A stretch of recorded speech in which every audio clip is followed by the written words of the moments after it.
આ શરીર જેને માટે થઈને મળ્યું છે એને માટે ઉપયોગ કરાય, ભજન માટે મળ્યું છે, વિષય ભોગ માટે નહીં। बड़े भाग्य से मिला है इतना सुंदर, इतना अद्भुत, इतना श्रेष्ठ शरीर मानव तन। ये विषय भोग માટે નથી મળ્યું। વિષય ભોગ એનો હેતુ હોત તો કૂતરા બિલાડા બીજી યોનિમાં ગયા હોત, કારણ કે વિષય ભોગ તો એ યોનિઓમાં પણ છે। જ્યાં સુધી વિષય ભોગના સુખનો પ્રશ્ન છે, કૂતરામાં અને માણસમાં કંઈ ભેદ નથી, બંને એક સરખા સુખનો અનુભવ કરે। પણ આ સત્સંગના સુખની વાત છે તો કૂતરું આવીને બેસી જાય ને તો તમારા કરતા એના કાન વધારે હરવા છે, એ વધારે સારું સાંભળે, પણ એને સુખ નહીં મળે આ જે તમે લઈ રહ્યા છો અત્યારે, એને નહીં સમજાય।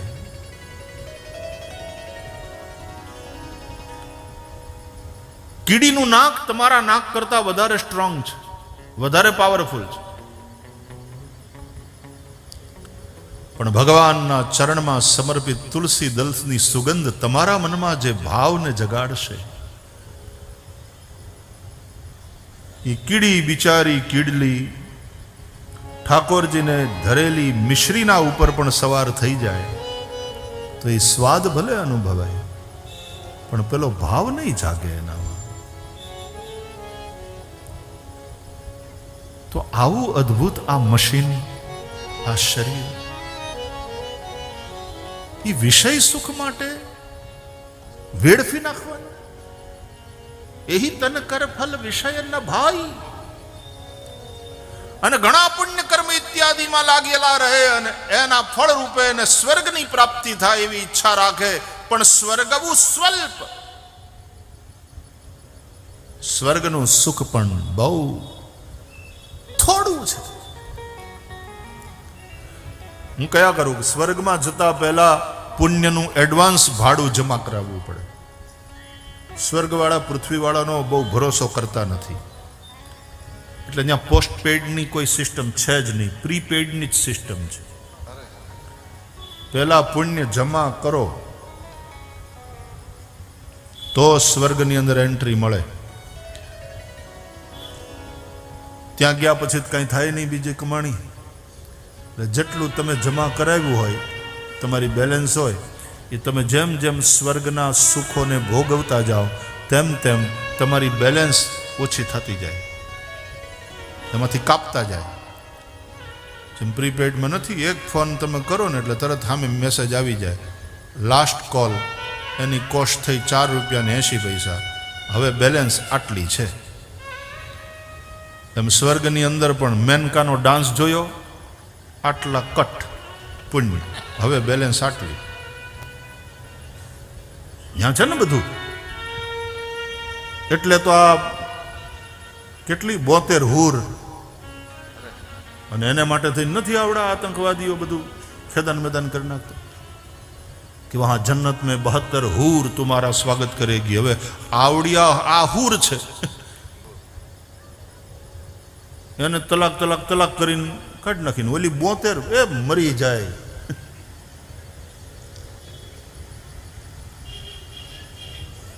પણ એ બધાય ભોગો ભોગવવા માટે એડવાન્સમાં પુણ્યનું ભાડું ત્યાં ભરવું પડે, અને જેમ જેમ ભોગવતા જાઓ તેમ તેમ પુણ્યો ખર્ચાતા જાય, અને જેવા બેલેન્સ નીલ થઈ કે સાહેબ એટલા બધા કેમ કપાઈ ગયા, તો તે દી ઓલ્યો નથી તું સોમરસમાં હારવાર ગોઠવાઈ ગયો, એના કટ થયા એટલા।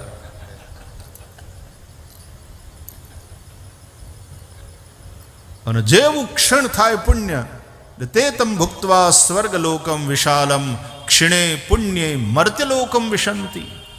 જેવા પુણ્ય ક્ષીણ થાય એટલે વળી પાછા ઓલા ત્યાંથી ધક્કો મારે, પાછો આવે મૃત્યુલોક। तो स्वर्ग वो स्वल्प, अंत दुखदाई। दुख क्या है? सुखांत। स्वर्ग के सुख का अंत। स्वर्ग वो स्वल्प, अंत दुखदाई। એ સ્વર્ગની તમારો પીરિયડ પૂરો થઈ જાય ને એટલે અહીં આવીને પછી નિહાકા નાખવાના. અરે કેવા જલસા હતા ત્યાં. અહીં તો રહેવાના ઘરના ઠેકાણા નથી. બેઠા બેઠા મોજ કરતા હતા. નોકરી કરી કરીને બરડા વાંકા વળી જાય છે. અને કેવી અપસરાઓ હતી. અને પછી આમ રહોડામાં નજર કરે, નિહાકા નાખે. એ તો હસીને વાત કરતી અને આ વડકા વગર વાત નથી કરતી. અંત દુઃખદાયી. પણ જો તમે સત્સંગ કરો તો સત્સંગમાં તો સુખ તમે લો જ, પણ સત્સંગ પૂરો થઈ જાય એ પછી પણ એના દ્વારા મળેલી વાતો, એના દ્વારા મળેલા વિચારો, એને તમે વેલ્યુ કરો. આટલું જ નહીં, સત્સંગથી જાગૃત થયેલા ભાવો એ પછી ભજન કરતા કરતા કરતા એ ભાવોને તમે ઓર પુષ્ટ કરો. અને જ્યારે જ્યારે તમને કથાની યાદ આવે, ઓહો જે આનંદ આવ્યો છે કથામાં, જે આનંદ કર્યો છે સત્સંગનો, તમે જ્યારે જ્યારે તમે એને યાદ કરો, સુખથી ભરાઈ જાઓ. સત્સંગ જેવું સુખ નથી. હોય ત્યારે સુખ, સત્સંગ પૂરો થઈ જાય એ પછી સુખ. એની જ્યારે જ્યારે યાદ આવે ત્યારે સુખ. અને સ્વર્ગમાંથી ફેંકાઈ ગયા પછી સ્વર્ગની યાદ દુખી કરી નાખે.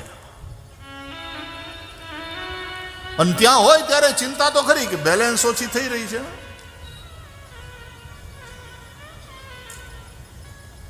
સ્વર્ગવું સ્વલ્પ અંત દુઃખદાયી. માટે હરિભજો.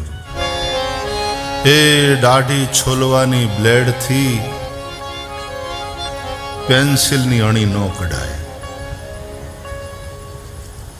આ શરીર જેને માટે થઈને મળ્યું છે એને માટે ઉપયોગ કરાય. ભજન માટે મળ્યું છે, વિષય ભોગ માટે નહીં.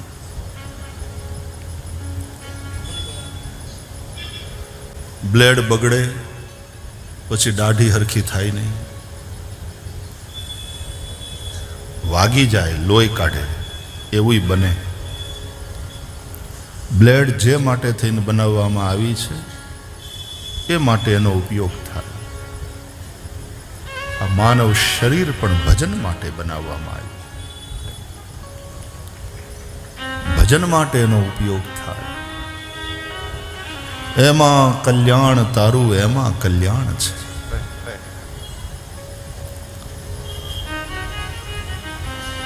કેવી નકામી વાતોમાં આપણે આ મૂલ્યવાન શરીરને, આ જીવતરને વેડફી નાખીએ છીએ. પછી ભજન તો ગાઈએ, 5-25ના ઝઘડામાં હીરો ખોવાણો મારો કચરામાં.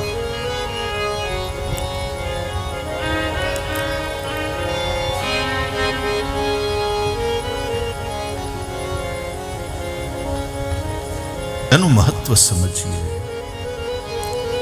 વેલ્યુ કરીએ તો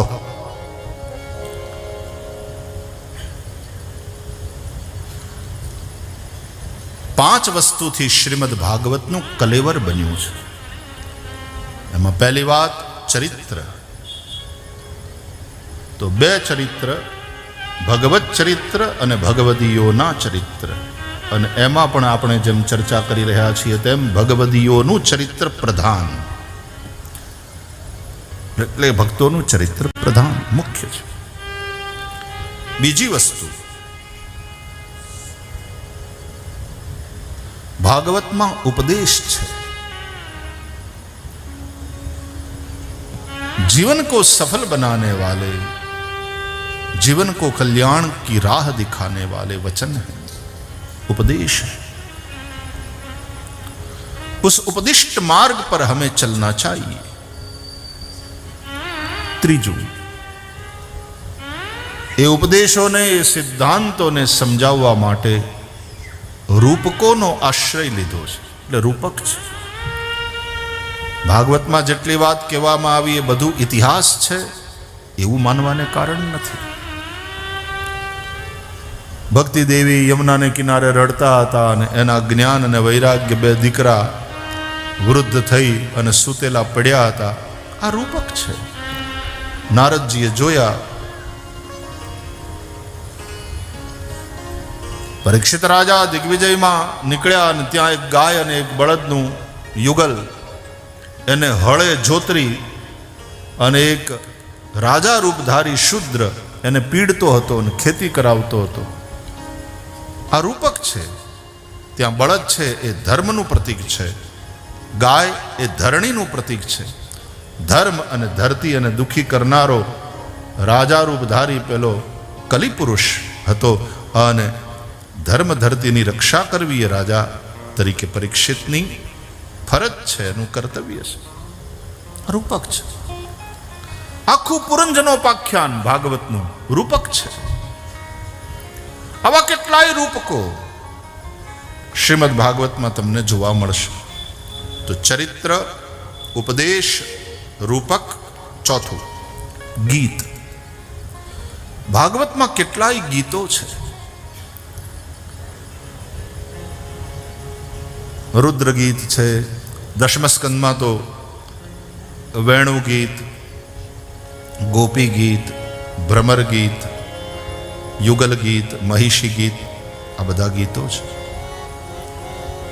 ભિક્ષુ ગીત પણ છે એકાદશ સ્કંદમાં. અને પાંચમું,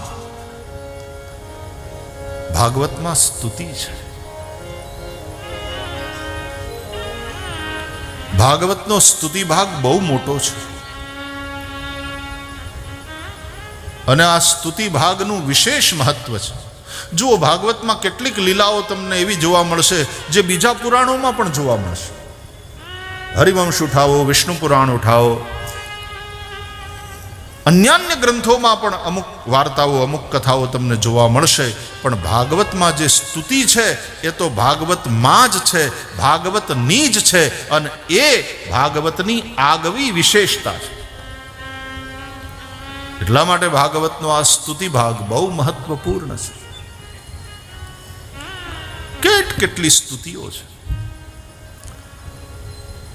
આપણને જ્યાં જ્યાં અવસર મળશે ત્યાં થોડી સ્તુતિઓનું ગાયન કરીશું. બને તો તમે બધા સાથે ગાઓ તો આનંદ આવશે. એના માટે પુસ્તિકા એટલા માટે છપાવી લીધી છે, ભક્તિ સુધા, ત્યાંથી અથવા તો સંસ્કૃતિ સ્તવન ત્યાંથી લઈને બેસજો. અહીંયા જ છે ને, અહીંયાથી મળશે. સાથે સાથે ગાઓ, પછી ઘરે લઈ જાઓ અને જ્યારે મન થાય ત્યારે તમારા ઘરના મંદિરમાં ભગવાનની સામે બેસી અને અમે કથામાં આ રાગમાં આ સ્તુતિ ગાઈ હતી, ગાઓ. ક્યારેક ગોપી ગીત ગાઓ, ક્યારેક ભ્રમર ગીતનો પાઠ કરો, ક્યારેક વેણુ ગીતનો આનંદ લો. ક્યારેક મન થઈ જાય એકલા બેઠા હોય તમારા ભગવાન સામે બેસી અને ભીષ્મ સ્તુતિ વાળું પાનું ખોલો. ઇતિમતિ રૂપ કલ્પિતા ભગવતી સાત્વત પુંગવે વિભૂમિ સ્વસુખમુપગતે ક્વચિદ વિહર્તુમ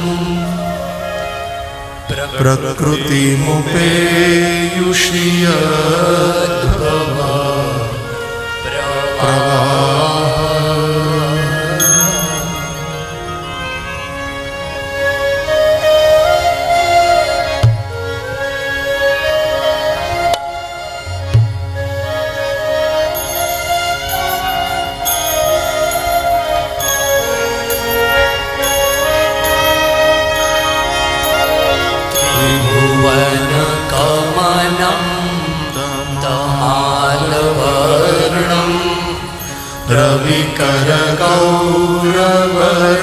रविकरगौरवराम्बरं दधाने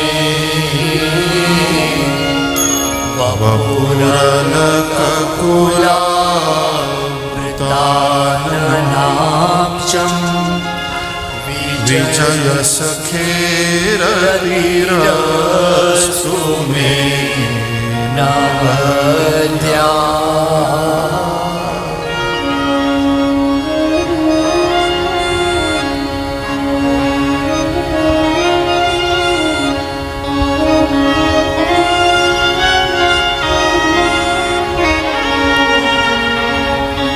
તમારા શરીરમાં પણ જળનો અંશ સૌથી વધારે છે. ક્ષિતિ જલ પાવક ગગન સમીરા, એમાં જલનો અંશ સૌથી વધારે છે. ડિહાઇડ્રેશન થઈ જાય, ઝાડા ઉલટી થાય, તમારા શરીરમાંથી પાણીનું જે નિશ્ચિત પ્રમાણ રહેવું જોઈએ એના કરતાં ઓછું થઈ જાય અને તમારા પગ તૂટવા માંડે, ત્રોડિયું થવા માંડે. અરે ક્યારેક તો એ કોલેરામાં માણસનું મૃત્યુ પણ થઈ જાય. જલનો અંશ થોડો ઓછો થાય અને કમજોરી અનુભવાય છે. તરત લીંબુ પાણી અથવા તો ઇલેક્ટ્રોન પાવડર નાખીને એ પાણી એ સતત પીતા રહેવું પડે છે. એમ ભાગવતમાં પણ સ્તુતિ ભાગ વિશેષ છે, એનો મહિમા છે. જો ભાગવતમાંથી આ બધી સ્તુતિઓ કાઢી નાખો ને તો ભાગવત તો કમજોર. સ્તુતિઓ બહુ મહત્વની છે.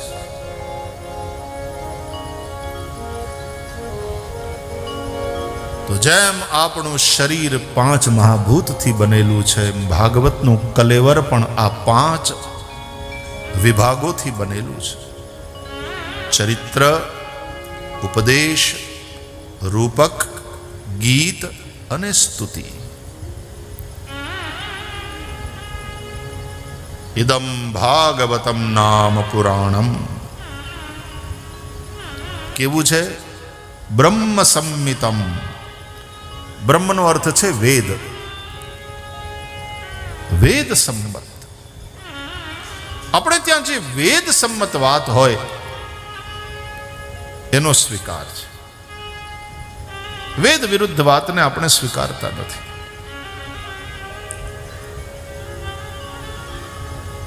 નાસ્તિક કોણ છે?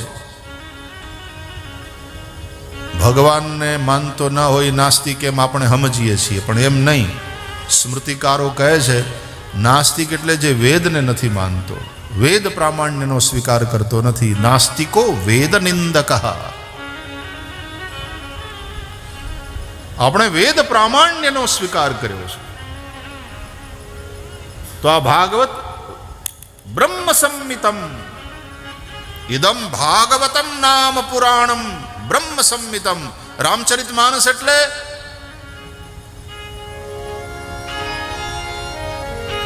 નિગમાગમ સંમતમ યદ રામાયણે નિગદિતમ ક્વચિદન્યતોપી નાના પુરાણ નિગમાગમ સંમતમ યદ. નિગમ આગમ, નિગમો કલ્પતરુ. અને ભાગવત પણ નિગમ કલ્પતરોર ગલિતમ ફલમ શુક મુખાદમૃત દ્રવ સંયુતમ પિબત ભાગવતમ રસમાલયમ મુહુરહો રસિકા ભુવિ ભાવુકા.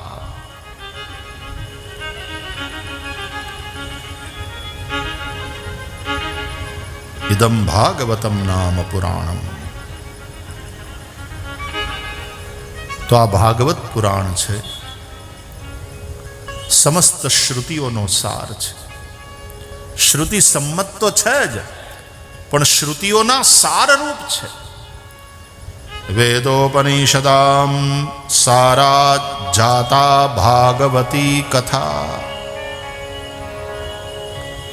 વેદો અને ઉપનિષદોના સારથી આ ભાગવતી કથા થઈ છે.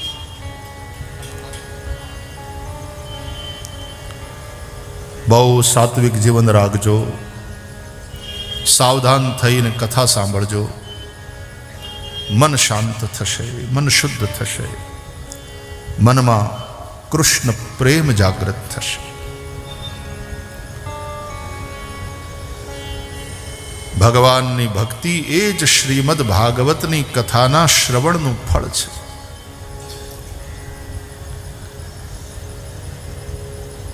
બ્રહ્માજીએ જ્યારે નારદજીને ભાગવતનો ઉપદેશ કર્યો અને પછી આદેશ કર્યો कि पुत्र तुम घर घर जाओ, जन जन के पास जाकर ये भागवत सुनाओ। पण बापा शू काम, कया उद्देश्य थी?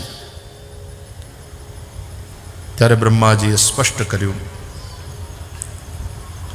यथा हरौ भगवती नृणां भक्तिर्भविष्यति, सर्वात्मन्यखिलाधारे इति संकल्प्य वर्णय। सर्वात्मा सर्वाधार भगवान श्री कृष्ण में जन जन ने अनुराग थाय, श्री कृष्ण प्रेम जागृत थाय। आवो संकल्प लईने वर्णय, तुम वर्णन करो।